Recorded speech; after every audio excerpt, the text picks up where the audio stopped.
And I'm gonna get into a topic that's gonna be very controversial. There may be a couple people that get upset about what I'm gonna have to say about it, man. Let's get to it, man. So there was something that was released by Skip on TikTok. It was a letter from him. All I'm gonna right. read it word for word. Now, I don't know how Flaco well, he got it from TikTok, obviously. I was about to say, I don't know how he gets these messages right after he just said it was a TikTok message.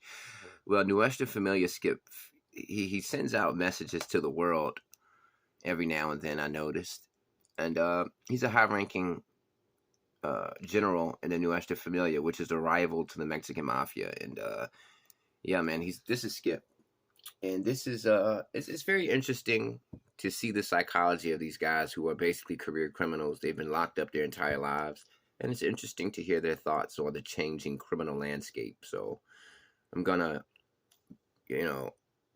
vicariously read the letter to you through through Flaco. Word. Okay. There goes Flaco getting some shit again, right? Most definitely. Okay, this is what he called. This is how it starts, man.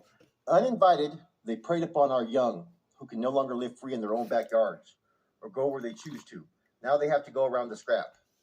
That is the threat and interference that I personally. I think scrap is an offensive term that northern Mexicans, meaning Northern California Mexicans, use for Southern Mexicans, Southern California Mexicans. They took a stance against 43 years ago and continue to do so.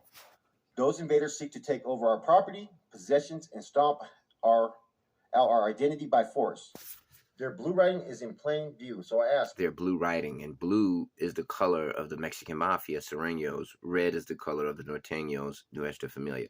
Now, what's funny about that is, if you didn't know that this was a message intended for northern Mexicans, you would think that this was a letter from Adolf Hitler or something like that, trying to rile up the German citizenry to hate the Jews or something, because he's making his opposition, the Surenos and Mexican Mafia, seem very, very oppressive.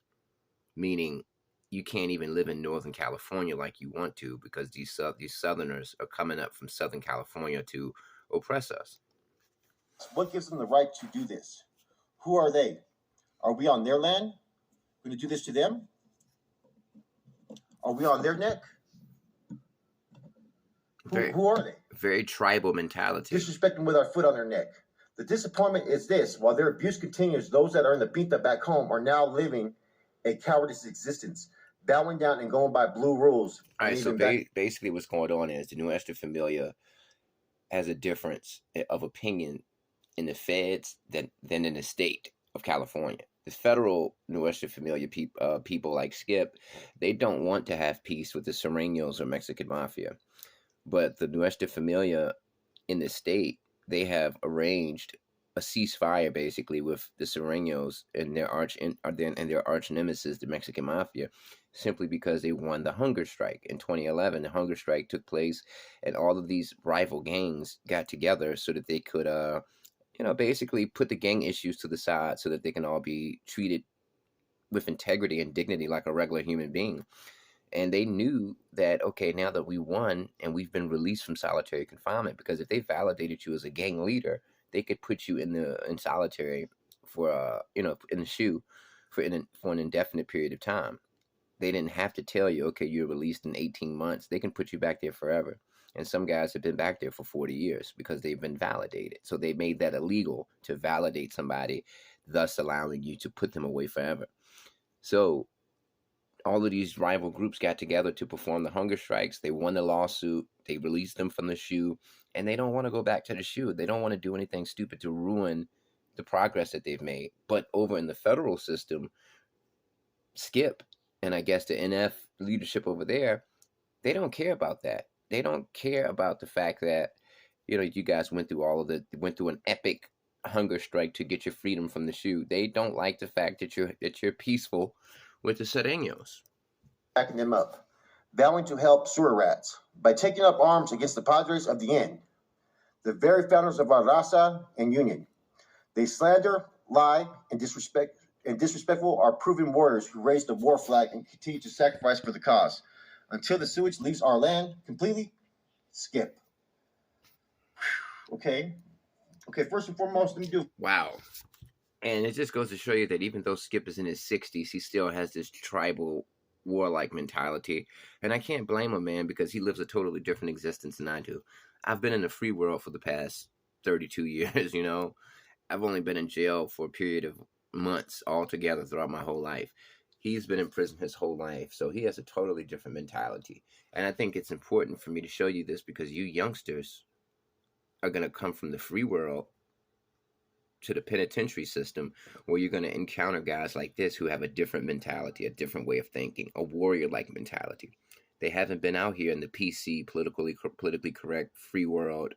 You know, they've been inside prison, and it's brutal, and they are racist, and they hate people, and they're gonna hate you. So don't go amongst these guys because just because these guys are getting older doesn't mean they're getting wiser. If anything, they're getting more violentler, more violent.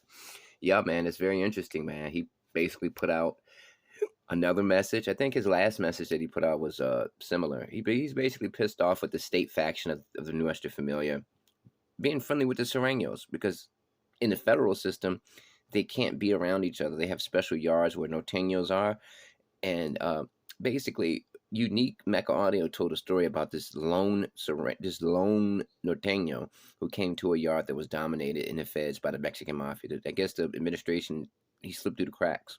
He came up to the black guys and was like, "Yo, where are the norteños?" And they said, "You guys aren't on this yard. This is Mexican mafia Sureño yard." So in order to get off that yard honorably and not check in, he beat up the first brown person he saw, the first Mexican-looking person he saw, and that person wasn't even a member of Nuestra Familia or any gang. But that way, he could beat that guy up.